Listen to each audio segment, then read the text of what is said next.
Peut-on prétendre aimer nos enfants lorsque nous leur offrons ceci comme école, comme temple d'éducation, comme centre de formation?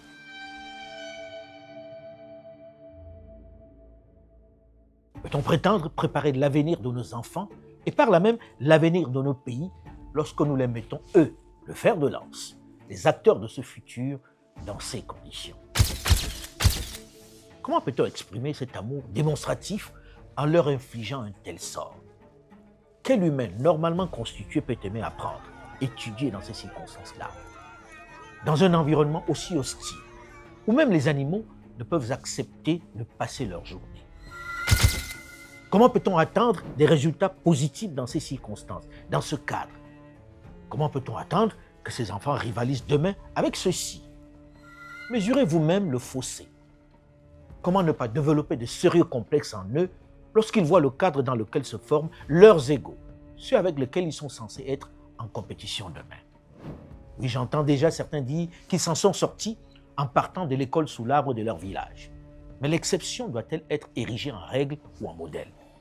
N'est-ce pas une façon de ne pas regarder la vérité, la réalité du gap technologique qui chaque jour se creuse entre nous et les autres continents? À la vérité, dans ces conditions dantesques, est-ce qu'on ne fait pas semblant lorsque l'on se lève chaque matin de la semaine pour accompagner ses enfants dans ces écuries, ces clapiers insalubres, en sachant parfaitement que c'est une perte de temps, une garderie insalubre pour adultes, pour paraphraser mon ami Serge Armel Djidjou? Arrêtons de faire semblant, de nous donner bonne conscience en les y conduisant. Qui de normalement bien fait peut souhaiter ceci à une personne qu'il aime? Et ce que l'on voit n'est que la face visible de l'iceberg dans ces garderies sauvages pour jeunes et adolescents. La réalité dépasse plus souvent la fiction, comme dans cette école ou dans la même classe. Deux enseignants opposés, hystériques, dispensent 2 cours, 2 matières en même temps, devant des élèves totalement perdus. Lequel des professeurs doivent-ils suivre ces gamins? Comment en arrive-t-on là? Comment même dans le pire des chaos parvient-on à ce spectacle surréaliste, où les professeurs, autrefois admirés, respectés, craints, modèles pour de nombreux enfants et les parents, sont devenus des pantins, des mercenaires et par endroits des souffres-douleurs des gosses, où on devient maître ou enseignant lorsque l'on n'a pas eu le choix, juste pour éviter le chômage. J'entends déjà les plus nombreux pointer du doigt la responsabilité des politiques, des dirigeants. C'est une évidence. Ils sont largement responsables.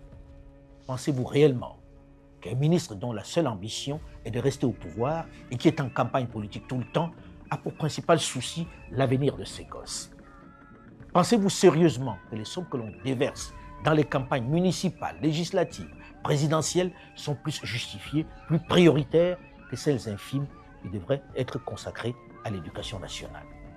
Je sais aussi que les plans d'ajustement structurel imposés par les institutions financières internationales, FMI et Banque mondiale, qui ont imposé aux États dans les années 80 de baisser les budgets alloués à l'éducation, n'y sont pas pour rien. Mais quand même, on ne peut pas toujours tout mettre sur le dos des autres.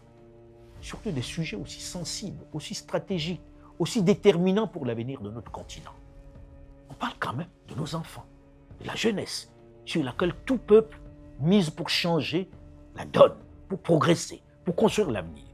Qu'on le veuille ou non, nous sommes les principaux responsables de cette situation désastreuse, de la détérioration de nos écoles, de nos lycées, de nos centres de formation, de nos universités.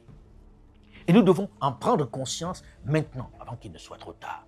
C'est pourquoi, pour que les uns et les autres ne prétendent plus qu'ils ne sont pas au courant, pour que cesse la politique de l'autruche, qui s'enfuit la tête dans le sable pour ne pas voir la réalité, pour que les dirigeants continuent pas dans leurs campagnes électorales de nous raconter des histoires, de nous enfumer avec des pseudo-bilans qui n'existent que dans les esprits des désespérés et des naïfs, pour qu'ils soient mis devant leurs responsabilités et pour que les parents eux aussi sortent du brouillard dans lequel ils semblent s'être installés.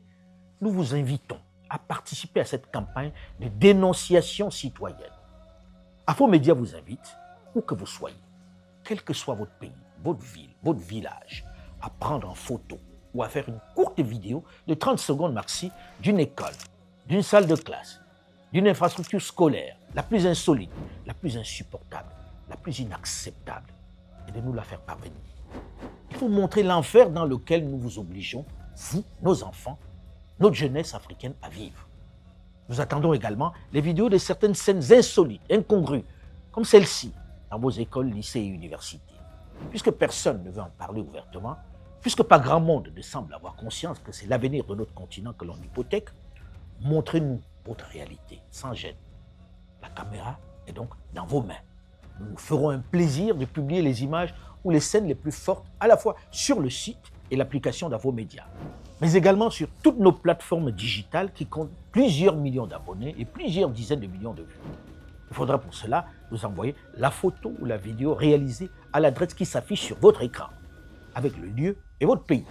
Et n'oubliez pas d'y ajouter votre nom, si vous souhaitez bien sûr être cité. Ce challenge durera du 1er novembre au 1er décembre prochain. La meilleure vidéo ou photo remportera un prix Afromédia, un téléphone portable. Les 10 premières vidéos et photos primées seront diffusées dans la grande chronique consacrée à l'école que nous préparons sur Afromédia. À vos téléphones et à vos tablettes. Afromédia, le narratif africain sans complaisance, mais sans condescendance.